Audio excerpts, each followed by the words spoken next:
Muy buenas tardes, muchachos, bienvenidos a esta serie de videos que hemos estado trabajando a lo largo de estas semanas anteriores.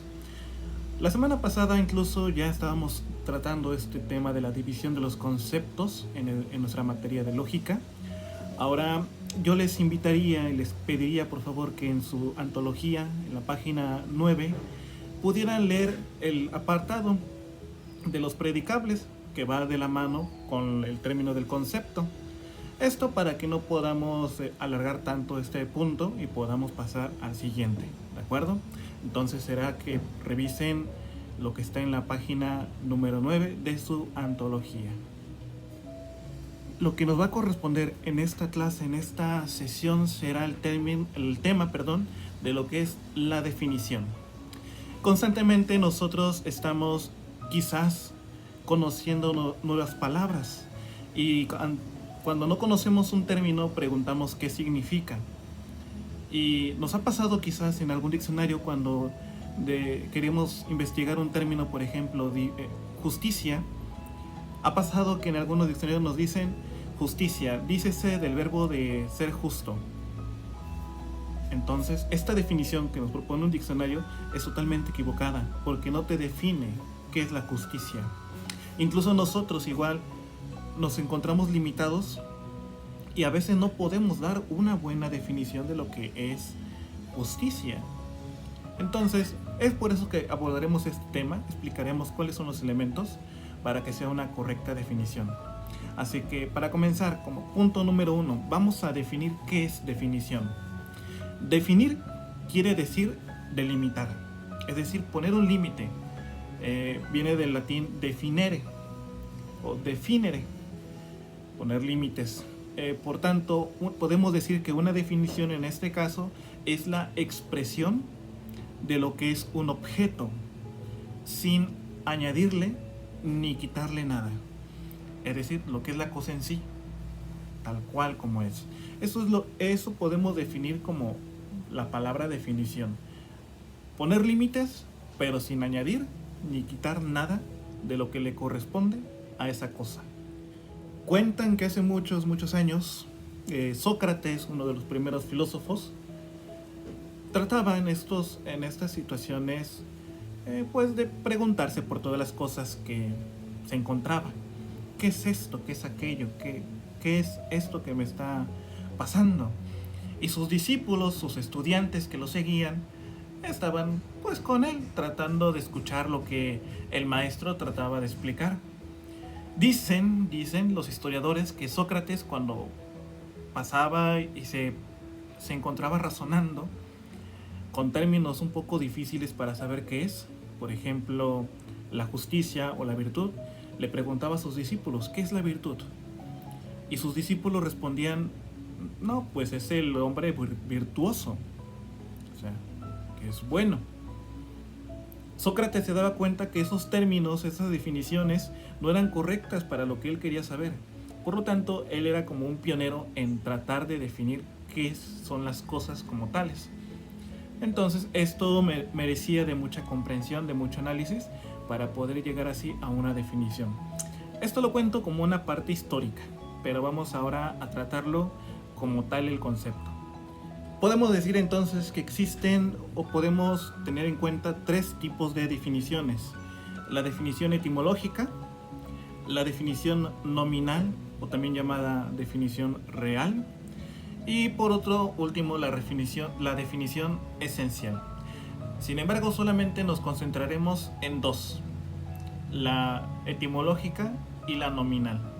La definición etimológica es aquella que trata de buscar el significado de la palabra pero en su lenguaje. Es decir, por ejemplo, ¿de dónde proviene la palabra comunicación?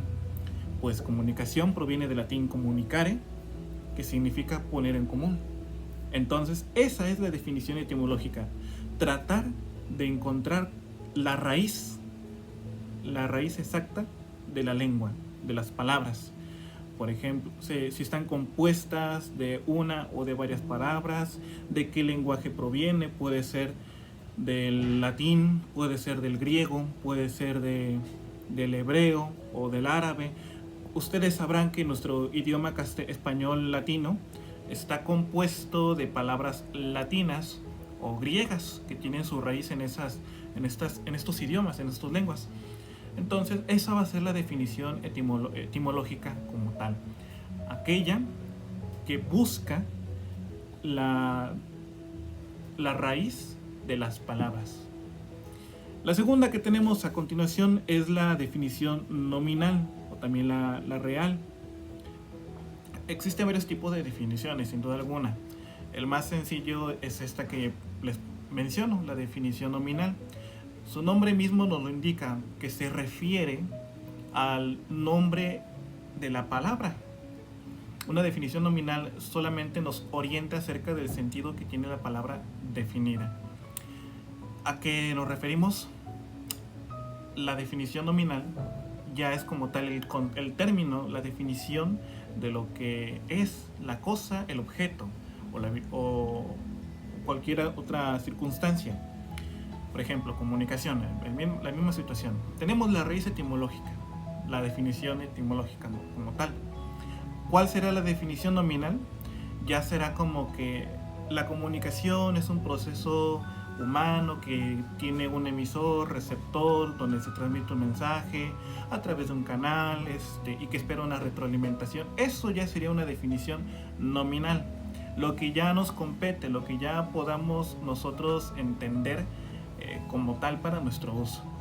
De hecho, nosotros utilizamos más la definición nominal o real que la etimológica. La etimológica la usamos pero cuando elaboramos un ensayo, cuando buscamos o hacemos un proyecto un tanto formal y queremos en este sentido el poder explicarlo, ¿no? De alguna otra manera, de dónde proviene, para darle más formalidad a mi trabajo que estoy realizando.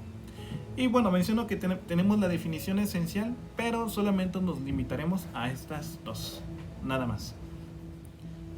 Pasamos ahora a las reglas para una definición. Es decir, cuáles son los parámetros para que una definición sea llamada como tal. Entonces, dentro de esta proyección a la práctica, la lógica ha formulado las siguientes reglas, cuya aplicación facilita la obtención de buenas definiciones. Las voy a enlistar, son 5. Número 1, primera regla. La definición debe de ser breve, pero completa.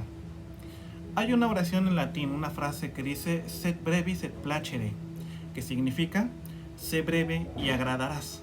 ¿Acaso no nos cansa cuando estamos en alguna situación y que nos están exponiendo, pero dicen muchas cosas y a la vez no nos dicen nada? A algunos podríamos llamarle como la paja, ¿no? O sea, que dice mucho, pero no me está dando un buen término, un buen concepto. Entonces, la definición debe ser breve, pero completa, es decir, a lo que nos conviene, a los que nos compete, sin dar tantas vueltas. ¿Qué es esto? ¿Qué es aquello? Es decir, debe explicitar lo indispensable para que la comprensión sea exacta. Si nosotros argumentamos muchas cosas, esta definición se torna un poco más extensa y a veces nos confundimos. Claro que en esta definición como tal exacta no debe de faltar los elementos indispensables que hace unos momentos comentaba. Por ejemplo, la virtud es un hábito bueno. Una frase, ¿no? La virtud es un hábito bueno. En algunos casos bastan 2 palabras, sin embargo, no por buscar la brevedad se pierde la exactitud. La virtud es un hábito bueno. Ok, es breve, pero no es completo, porque no te estoy diciendo qué es la virtud, sino una característica de la virtud. Muy bien, entonces primera regla, la definición debe de ser breve, pero completo. Segunda regla de la definición, la definición debe de convenir a todo lo definido y solo a lo definido. Permítame leer lo siguiente. En otras palabras, no debe de ser ni demasiado amplia ni demasiado estrecha su extensión. Esta regla es correlativa a la anterior, es decir, va de la mano con la primera regla, pues si el concepto se define con exceso de notas, su extensión se reduce y viceversa. Entonces, Va de la mano con la primera, podemos decir que incluso estas forman una sola, pero por cuestiones de lógica se dividen. La definición debe de ser convenido a lo que se está definiendo, nada más. Tercera regla de la definición. La definición debe de ser más clara que lo definido. Obviamente. ¿Por qué digo esto?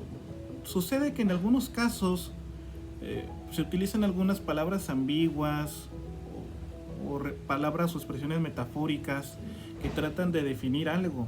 Sin embargo, estas expresiones resultan ser vanas porque en vez de que nos logren decir qué es lo que quiero saber, nos dan un ejemplo de ello, pero no nos dicen qué es como tal. Es un error que podemos llegar a cometer nosotros sin darnos cuenta. ¿Qué es la virtud? No, pues la virtud es como cuando un niño le regala una paleta a otro niño. Esa es la bondad. Esta expresión metafórica no nos dice bien qué es, o no nos dice nada más bien, pero que nosotros podemos llegar a utilizarlas inadecuadamente. Entonces la definición debe de ser más claro que lo definido. Cuarta regla: lo definido no debe de entrar en la definición. Y lo repito otra vez, lo definido no debe de entrar en la definición, porque es un error que nosotros realmente, todos sin duda, hemos cometido. ¿Qué es la virtud? Pues es la capacidad de ser virtuoso. Estás repitiendo lo que tú quieres definir, y eso es un error. Lo definido no debe de entrar en la definición. Con esta regla se quiere evitar uno de los defectos más comunes en la elaboración de las definiciones, como mencionaba. Se debe de tener cuidado en utilizar en la definición la misma palabra que se pretende definir, porque eso es un error lógico, muy deplorable. Entonces, lo definido no debe de entrar en la definición. Quinta regla: la definición no debe de ser negativa, porque puede darnos esa situación, esa circunstancia. En lo posible, la definición debe decir lo que es en sí, no lo que no es. Debe aclarar el contenido de un concepto y no lo que queda excluido del concepto, pero en lo posible, porque habrá palabras que incluso su definición netamente debe de ser negativa. Podrá haber expresiones en algunos casos, pero nunca debe de ser negativa. ¿Qué es el hombre malo? El hombre malo es aquel que no hace cosas buenas. Eso es una definición negativa, y como tal no debe de realizarse, porque la definición debe de expresarnos qué es el hombre malo, no lo que no es. Muy bien.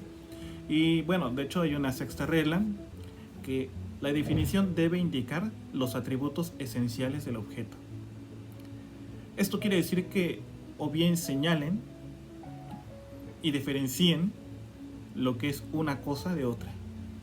Señalar los atributos. ¿Qué es el cuerpo? El cuerpo es un organismo compuesto de huesos, donde va fluyendo sangre.